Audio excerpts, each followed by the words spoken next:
Okay, so our big focus this week is going to be on these sign provocations. And we're going to look at, there's a couple of different books and resources on signs, so we can kind of link it to some reading too. And the making of the signs will also link to printing as well. So we'll also be able to look a little bit at that, but kind of in a meaningful context. And I want them to create signs with some meaning. So we're going to start the week with some brainstorming of ideas. What can they make signs for? And really linking it to responsibilities of writers. So that writers have responsibilities to their audience. They need to be careful about what they share, how they share it, what would be a good sign to share, what might not be, so that we can kind of get into that. And then we'll start to do some creating of signs. And I really wanted to get to this part with the creating piece before we get into our art gallery piece as well for math, so that they can kind of experiment with the painting, because I think a lot of them will kind of go for a painting option when we get into the art gallery. And it would be nice for them to experiment with the different colors and how they paint and how much paint to use and paint to use in different places. And because all the sign maker books actually have painting with them, it'd be nice for them to also experiment with writing and stuff with the painting too, so that they can see that that is actually an option for sharing. And so we can actually look to at making some signs for our art gallery, which should be happening the following week, which would be nice because the end of the following week on October 17th, I think it is, will be the first time that parents will be coming in on the Friday to maybe see what's happening in the classroom. It would be neat to have our art gallery up at that point. So that parents can also see it and they can also share it with the parents as well. So we'll see where we're at that point too. I also want to do a mini lesson now on asking questions now that the students are getting more into questions and stuff to ask, getting into using the cue chart and stuff for it, and how we can use it connected to some of our content area topics too. So I would kind of like to kind of go into that too this week, and it does link well, and also get into more success criteria with writers. We did get a little more into what our learning goal is, what's the purpose of our writing workshop, all of that. So kind of allowing them to do some evaluation reflection based on success criteria, I think would be awesome. So even if we just pick one piece to start, I would really like to kind of get into that piece next.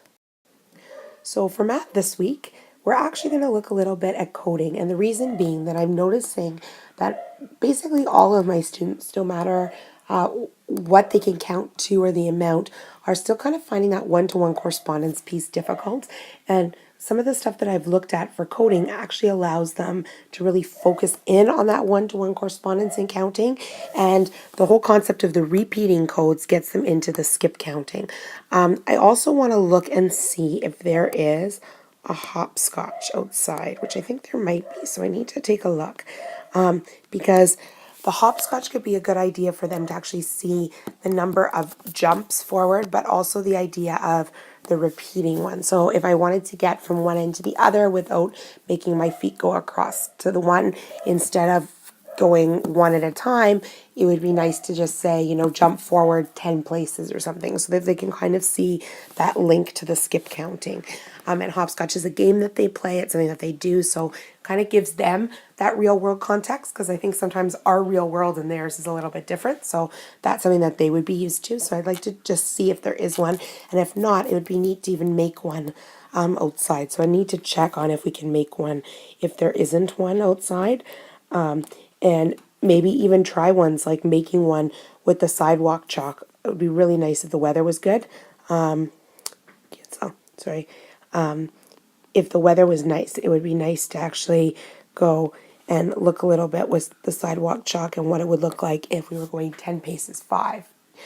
2 groups of 5, so 5 and then split and then 5 more, so they can kind of get a feel in a game format, a game that they're used to, how that repeating piece works. So we'll see. And on Tuesday, I know that there's a couple different sets with the coding, so I'd like to kind of finish where we're at with the coding, but also look at the success criteria for our art gallery.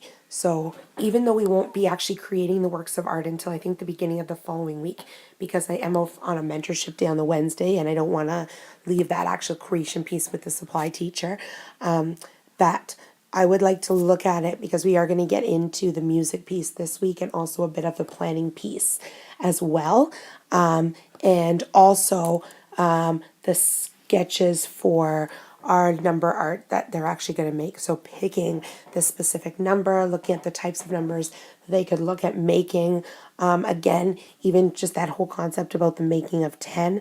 And different ways that we can actually do that, and different ways we can represent and show the number and how we lay it out and all of that. We could really look at some of those art pieces to help.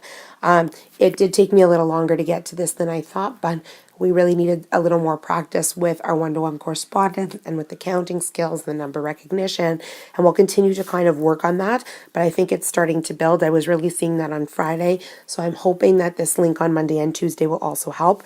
And we're also going to then get into that on Wednesday when we're with the supply teacher.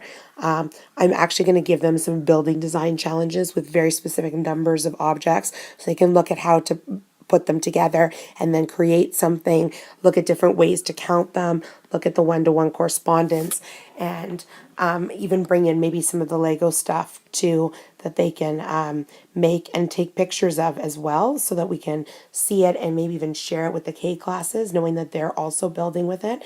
But I also want to link it to the idea that even in the real world, there's a specific number of maybe blocks or building materials that, a construction worker may have if they were making something. So how are we maximizing the use of those materials?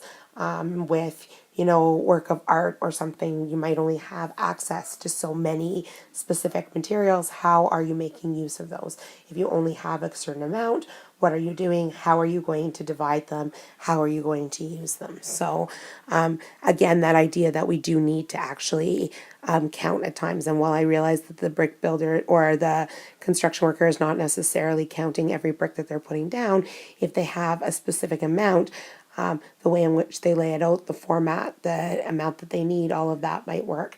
And just figuring out how many to get delivered and all of that part could come into play as well. So just for them to get a little bit of thinking behind it, I think would be good. And they are a really hands-on group. And I think it would be, while we've played a lot with when people might count in the real world, and we've looked a lot at those counting options, I think we also need some practice on different ways to actually create and count them out, looking at counting by ones, twos, fives, tens. So this will kind of work within that and will be good, good kind of hands-on option for the supply teacher too, that they can then take some photographs of their work so that I can see it when I get back. And then on the Thursday and Friday is when I really want to get into the music piece. And we're really going to try to align it with their sketch. So looking at the sketch, what type of music that they understand that this would be something that's being played during the art gallery. So it's something that they should be able to hear it and know that aligns. That's what they think of when they hear that piece of music. I want them to experiment a bit with the music, but also with the counting piece, also with the patterning piece. So if there is a pattern in a song, how would that sound? What would it look like? So if you want a part to repeat, what would that mean in terms of when you're writing your song? How do they actually create these patterns in the music? We might want them to do some listening to some music. Do it. So what do you actually hear? How could you create it? And then actually doing some of the creation piece that comes along with it. How many times does it replay again? All of that. And then actually writing, playing, and recording their song piece as well. And it would be nice to get all of that done within the time, including the recording part. So we'll see where I'm going to have to set up, I guess, like a little recording studio or something to get it recorded. I've got to figure out the logistics of that recording option part, but maybe a one at a time they could do a little bit of recording. They could also record it with some of the iPads as well. So we'll look at a few different options and let them experiment with it, as well as looking at the patterning part in it and getting them to start to think about how they're going to create their own music and how it aligns with their piece of art. How many beats it has and stuff. So you can also get into the number part in there too, like in terms of counting the beats, and the repeat and all of that stuff too. So we'll get into that part as well. That'll link the arts with the math component too.